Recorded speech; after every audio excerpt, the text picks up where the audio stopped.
So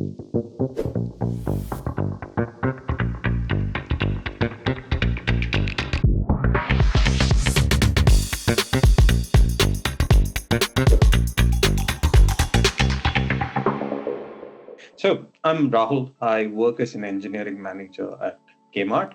I look after software solutions and the people who builds and maintains them for supporting our international and domestic supply chain operations.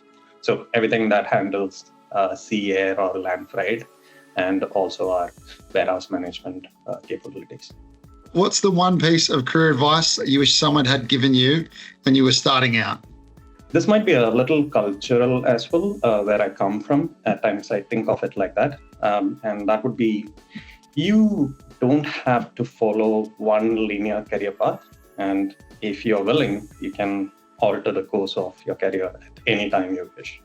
I'm talking about making changes to your core capabilities and roles, and not necessarily talking about changing organizations or anything like that.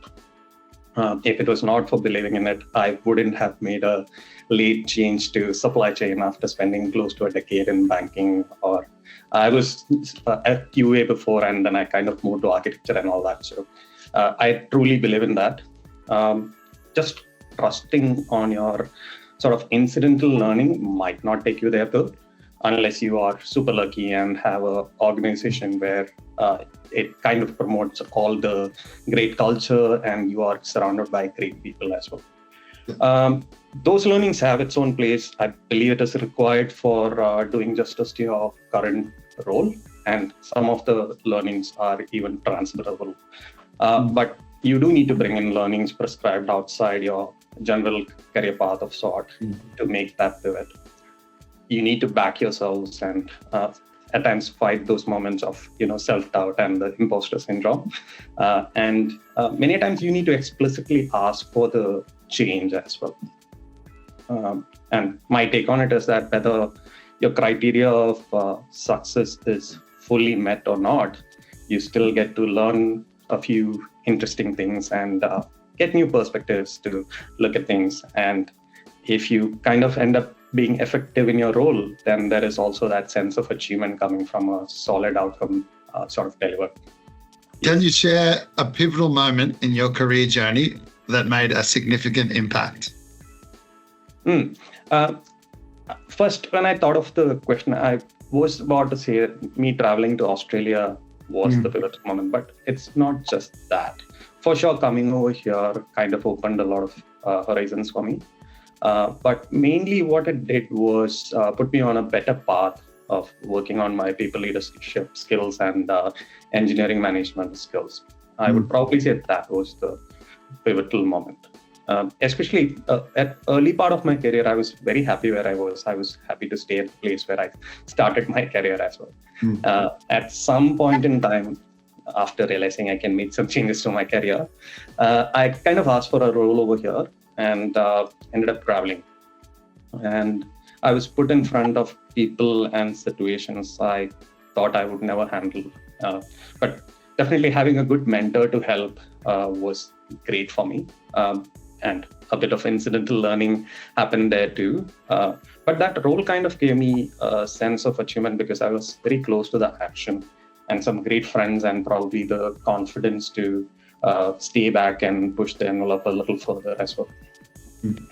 I got a bit more technical than I was, started taking ownership of things like I never did. And I also became more passionate about things I was delivering because I started seeing the value up close. And I'll reiterate, having great leaders who enables you to sort of do that is an absolute blessing. And I was blessed with some of them at early part of that stage when I was trying to find my foot as well. That helped me make some quick steps forward towards where I sort of wanted to land. How do you approach challenges and setbacks in your professional life, and what's your go-to strategy for overcoming them? Yeah. I really don't have a silver bullet. I wish I had one. But my strategies are pretty much very situational. But I guess my go-to is probably introspection. I take a step back and look at the problem and see if there is anything more I can do out there, and then create a plan around that. I am a big fan of checklists, so I create my checklist and then check through them and see if I can get sort of a positive outcome out of that. At times, you also need to realize that acceptance is a good strategy too. At times, it is what it is. So the sooner you realize, you can put it on the back burner and move forward. If none of these works, I also rely on my personal and professional network. It's good to have some good people around you to whom you can vent out, or at times even bounce some ideas and see if there is anything that comes out of it. And end of the day, the question is, should the setback pull you down completely, or how you sort of come out of it and move forward? And what's the saying? The success is not linear, right? You kind of make one step backwards, and then probably you need to check how many steps can you make forward. So that's what I do normally.